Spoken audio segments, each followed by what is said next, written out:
Hi, Katya Woods Couple Social. Good afternoon, good morning Hiya. for us. How are Hi. you? Yeah, I really good. have How are to you? say, hi.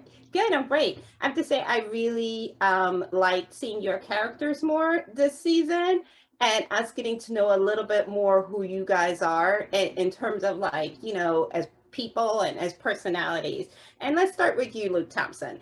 I Mm. feel like, you're trying to find your way, but you're kind of like afraid because you're worried about whether or not people will accept you as yourself in terms of Benedict. And what has it been like to play that this season where there's a little bit more vulnerability shown in your character? Yeah, it's amazing. I mean, it's so lovely to. I think the advantage of Benedict is that even right from season one, like he is sort of on the back foot. He's not front and center. So, we see a little bit of him, but we also don't see a lot. And I think the really exciting thing is to just slowly. It's so satisfying as an actor, I guess, to sort of just slowly drip feed a little bit more of this or a little bit more of that, and without necessarily knowing where it's all going to go eventually, but you just have you have these scenes suddenly that have like a different temperature or see them in a different light, and by actually setting the character, that you sort of find out more about the characters by setting them up with different characters. So suddenly in this season, for example, Benedict has lots of stuff with Anthony, which there wasn't really that much of in season one, and so that shed so much light on both of them through their relationship, but also of them as individuals. So it's yeah, I mean, it's sort of the most, it's sort of why anyone would want to act, right? Like, as in, like, you're sort of like finding out different stuff, and you're experimenting, and you're seeing how chemistry, how the chemistry sort of makes stuff happen. So no, I mean, it's the best part of the job, really. It's what the job is.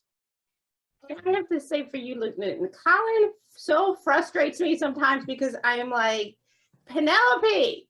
Yeah. You know what I mean? And I am just like, I mean, I know it's going to work itself out, but I am like, sir, really?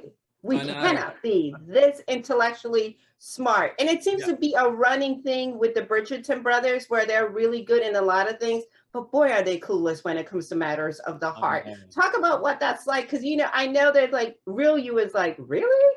And then Colin is like lost in space, but it's also kind of fun to see. No, yeah, you definitely just want to shake him. I think that Colin and Penelope definitely have sort of Ross and Rachel vibes, where they're just like, it's never at the right time. Like, there's always something. It's either a new girl that's come to town, or it's that he's sworn off women, or that he's interested in business now. There's always something that's like getting in the way of them to just being exactly what they should be.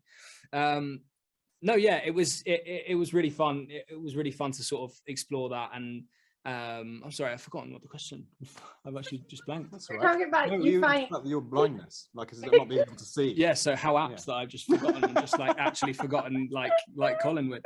No, yeah, I think it's really interesting because he's so clouded by his business pursuits and trying to find something that he's passionate about and trying to find his position in his family. But there definitely is like a running theme of like the brothers not being as emotionally intelligent as they are business minded or family minded. Like it's almost like I almost feel like I'm the other way. Like, I feel very in touch. Maybe it's part of being an actor. I feel very in touch with my emotions, and like my emotional intelligence feels like I can read people, and I feel like I can understand if in a situation. But in that respect, I'm like, bro, come on.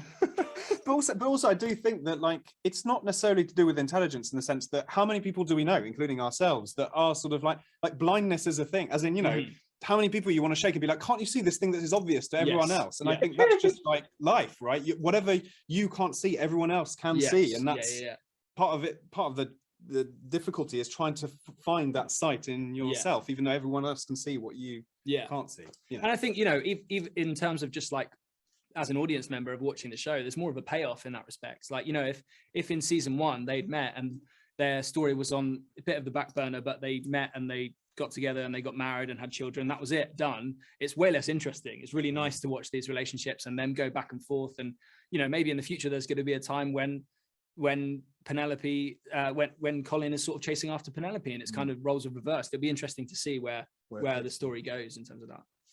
Absolutely. Thank you so much, gentlemen. Pleasure. Thank you.